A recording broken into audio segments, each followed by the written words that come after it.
गिरोह तक बैठे हम। अच्छा, आप इसी में बैठे हुए थे? इसी में। अच्छा, सवेरे से आएगा यहीं बैठे, यहीं निकल के यहाँ बाहर निकल गए बस। अच्छा, हम तो वही पांडाल के नीचे थे। नहीं, जब गिरा था, हम तो थे। जब ये गिरा था तब आप वहीं थे? तभी बाहर निकले, आंधी आई तो बाहर निकले, दूसरा पांडाल गिर गया। हाँ, तो जो मैं देख रहा हूँ वो मैं आपको दिखा रहा हूँ। ये सब शिव भक्त शिवगण खड़े हुए हैं और सबकी जुबान पे एक ही नाम है, श्री शिवाय नमस्तुभ्यम। किसी के भी जो आंधी तूफान जो भी आया था ना भाई, ये सब उसकी देन थी और इन पंडालों को बचाने वाला भी वही था, वरना तो जो एक उखड़ा था ना भाई, तो ये 2-3 भी उखड़ सकते थे। So hey guys, welcome back to new blog. कैसे आप सब होप करता हूँ अच्छे होंगे, मेरी तरह एकदम स्वस्थ मस्त होंगे भाई। हर हर महादेव, आप सभी को श्री शिवाय नमस्तुभ्यम। गाइस, मैं आया हूँ अभी निरंकारी ग्राउंड, जहाँ पर कि शिव महापुराण कथा हो रही है। पूज्य गुरुदेव श्री प्रदीप मिश्रा जी के मुखारबिंद से हम कथा सुन रहे हैं। और कल रात की भीषण आंधी तूफान के बाद में यहाँ का माहौल कुछ ऐसा है जो कि मैं आपको दिखाने जा रहा हूँ। एक ख़ास बात बताऊँ कि जो आज तक नहीं हुआ वो अब हो रहा है। दिल्ली में पहली बार गुरुजी आए और पहली बार आने के बाद ना भाई कहते हैं यहाँ पर सिस्टम ही बदल गया पूरा। आज तक की कथा का रिकॉर्ड उठा लेना, शाम को कोई कथा नहीं हुई है, बल्कि शाम को कथा ख़त्म हो जाती है। लेकिन दिल्ली में अब से जो 21 तारीख से लेकर 27 तारीख तक की कथा चल रही थी, वो अब से एक दिन फालतू हो गया। मतलब 28 तारीख तक कथा होगी और डेली शाम को 6 बजे से शुरू होगी, क्योंकि पब्लिक जो दूर से आई हुई है गाइस, वो तो पंडालों के अंदर बैठी हुई हैं। और जो पंडाल टूट गया था उसको सुबह से यहाँ की जो सेवादार हैं वो सुबह से लगे हुए हैं इसको तंदुरुस्त बनाने में, ताकि पब्लिक आराम से बैठ पाए इसके अंदर। और ये जो आप देख रहे हैं सामने, ये टेंट अलग से लगाए हुए थे, ये सारे टेंट उखड़ गए थे कल आंधी में। तो ये दोबारा से अब रिप्लेस होंगे, दोबारा से लगेंगे नहीं लगेंगे इसका मुझे कोई आइडिया नहीं है। लेकिन कल मतलब आज तो कथा रद्द हो गई है। कल शाम 6 बजे से 9 बजे तक डेली कथाएं शुरू होंगी इसी ग्राउंड में। और अगर आप यहाँ पर आ रहे हैं तो मैं आपको बता दूं कि आउटर रिंग रोड पे निरंकारी ग्राउंड पड़ता है। किसी भी बस स्टैंड से आप आते हैं तो बारी, मुद्रिका, शाहबाद डेयरी 165 ये बसें आप पकड़ें, बाकी आप पता कर लेना। और अगर आप मेट्रो से आते हैं तो यहाँ से 2 से 3 किलोमीटर मजलिस पार्क मेट्रो स्टेशन पड़ता है, तो यहाँ आने का सीधा यही एक रास्ता है। बाकी 3 नंबर गेट ये सामने है और 3 नंबर गेट से घुसना आसान होता है, लेकिन 3 नंबर गेट पे पब्लिक बहुत ज़्यादा हो जाती है भाई। तो 2 नंबर गेट, 1 नंबर गेट इस लाइन में है। और यहाँ का हाल कुछ ऐसा है कि मैं आपको बता नहीं सकता, सीधा दिखा रहा हूँ भाई। ये तमाम पब्लिक जो बैठी हुई है ना यहाँ पे, ये किस लिए बैठी है भाई? ये बैठी है उस महादेव के भरोसे। और कोई भाई किसी के लिए क्यों इतना, मतलब आंधी हो तूफान हो, ये बंदे कहीं नहीं गए यहाँ से, क्योंकि जिस टाइम आंधी तूफान आ रहा था हम तो घर जा रहे थे, रास्ते में थे भाई। लेकिन ये कहाँ जाएंगे? जो 500-500 किलोमीटर से आ रहे हैं आधे घंटे की आंधी के लिए, वो कहाँ चले जाएं? तो ये लोग तो जो जहाँ था वो वहीं है। लेकिन भाई हमारे थोड़ा दिशा बदल गई, क्योंकि हमारा मेन पंडाल में हमने जगह बनाई थी अपने बैठने के लिए, तो वहाँ से हमको जाना पड़ा रात को ही। तो अब देखते हैं बाबा हमें कहाँ बिठाएगा। हमें तो भाई देखो बात ऐसी है, देखो कहीं भी बैठ के कथा सुन लेंगे, पर सुननी हमेशा दिल से चाहिए। और बाबा के पास आओ ना तो अपना दिल लेके आओ। यहाँ बाबा को सोना, चांदी, हीरे, जवाहरात, मोती, पन्ना ये कुछ नहीं चाहिए, बस आपका मन पावन पवित्र होना चाहिए। और बाबा तो भाव के भूखे हैं। दौलत तो बाबा के बाद बतेरी है, वो दुनिया को देने वाला मेरा कुबेर भंडारी। आप उसको क्या दोगे भाई?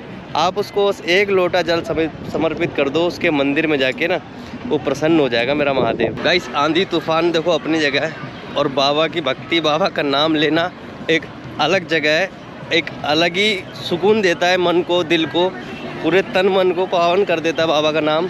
तो ये है सामने मुख्य पंडाल, और मैं आपको लेके चलता हूँ अंदर पंडालों के, क्योंकि यहाँ भजन कीर्तन खूब ज़ोरों शोरों से चल रहा है। पब्लिक के ऊपर भाई कोई फ़र्क नहीं है, और वो अपने मज़े से अपने बाबा का भजन कीर्तन आनंद हो रहा है।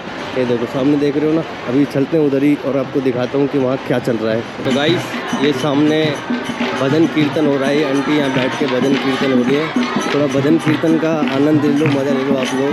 ये देखो बाबा के नाम की भक्ति एक अलग ही सुख प्रदान करती है। आंधी तूफान कुछ भी आए, लेकिन ये जो भक्ति का भाव है ना, ये भरपूर जगह रहता है।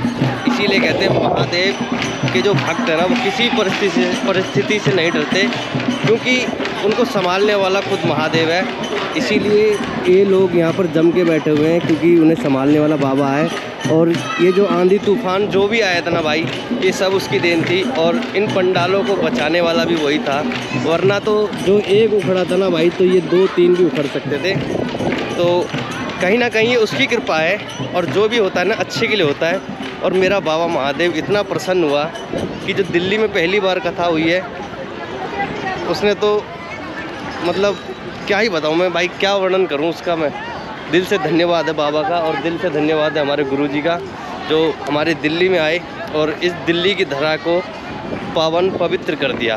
क्योंकि शिव महापुराण कथा कोई मामूली कथा नहीं है भाई।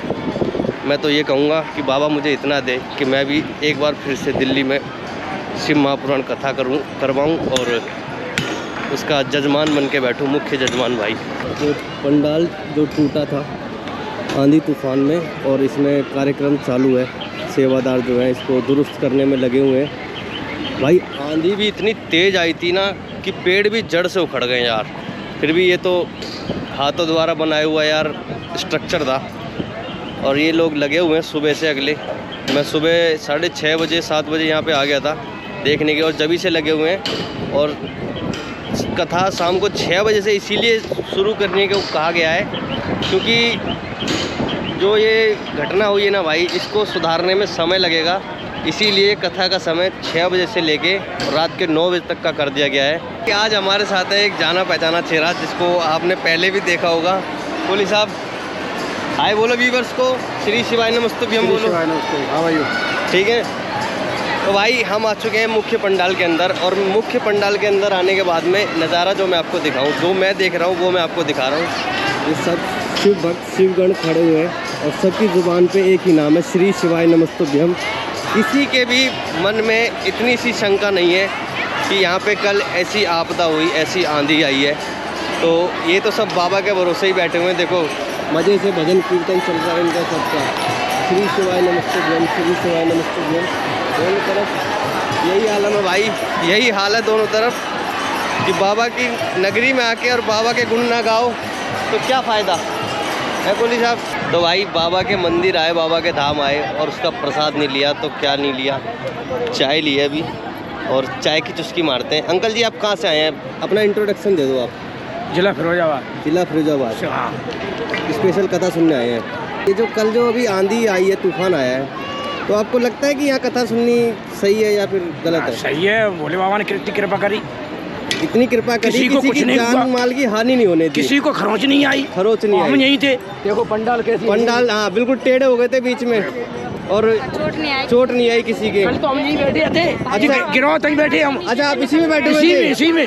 अच्छा सवेरे से आएगा यहीं बैठे, यहीं निकल के यहाँ बाहर निकल गए बस। अच्छा हम तो वही पंडाल के नीचे थे। नहीं जब गिरा था, तो थे। जब ये गिरा था तब आप वहीं थे? तभी बाहर निकले, आंधी आई तो बाहर निकले, दूसरा पंडाल गिर गया। हाँ तो आंधी में तो देखो यही होता है, बड़े बड़े पेड़ भी जड़ से उखड़ जाते हैं। ये जो खैर हाथों से बनाए हुए हैं, खम्बा लगे हैं। हाँ टीन भी उड़ने लगी। हाँ टीन से तो बहुत बच के रहना चाहिए। कुछ था, हम उसके साथ नीचे बैठ गए। चलो इतना शुक्र है बाबा का कि सब सही सलामत है, किसी को किसी भी तरह की कोई खरोच नहीं आई। पुलिस वाले थे, वो पीछे ग्राउंड है वहाँ पर ले गए सारे लोग, पीछे खुले में। खुले में। हाँ हाँ तो हम खुले में तेरे आए गए। हाँ उधर ले गए पीछे सारे। अब ऐसा ना खुले में भी जाएंगे तो टीन फिन सब उड़ के इधर उधर आती रहती है। तभी न लगी किसी की। नहीं तो वो इसकी कृपा है ना, नहीं तो ये घटना नहीं दुर्घटना हो सकती थी। तो उड़ रही थी लेकिन लगी किसी की। हाँ तो ये कहते ना, ये महादेव की कृपा है जो दुर्घटना होने से बच गई।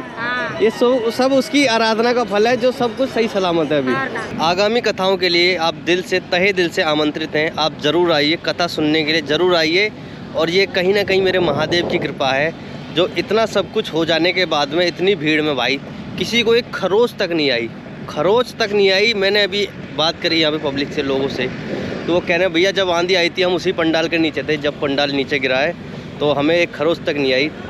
तो कहीं ना कहीं ये उसकी कृपा है, जो होता है अच्छे के लिए होता है। मेरा बाबा अपना रूप दिखाया था। एक छोटी झलक थी मेरे बाबा की, क्योंकि बाबा प्रसन्न हो गया यहाँ पे। गुरुजी तो कहते ही हैं कि जब शिव महापुराण कथा होती है तो साक्षात महादेव अपने गणों के साथ अपने समस्त शिव परिवार सहित पंडाल में इस धरा पर आके विराजमान हो जाते हैं, जहाँ पर की कथा शुरू होती है। आज की वीडियो में फ़िलहाल इतना ही। उम्मीद करता हूँ कि आपको मेरी वीडियो पसंद आई होगी। अच्छी लगी है गाइस तो वीडियो को लाइक करो, शेयर करो, कमेंट करो ज़्यादा से ज़्यादा, और उन लोगों तक पहुँचाओ जो आने वाली कथा में आने वाले हैं निरंकारी ग्राउंड बुराड़ी दिल्ली में।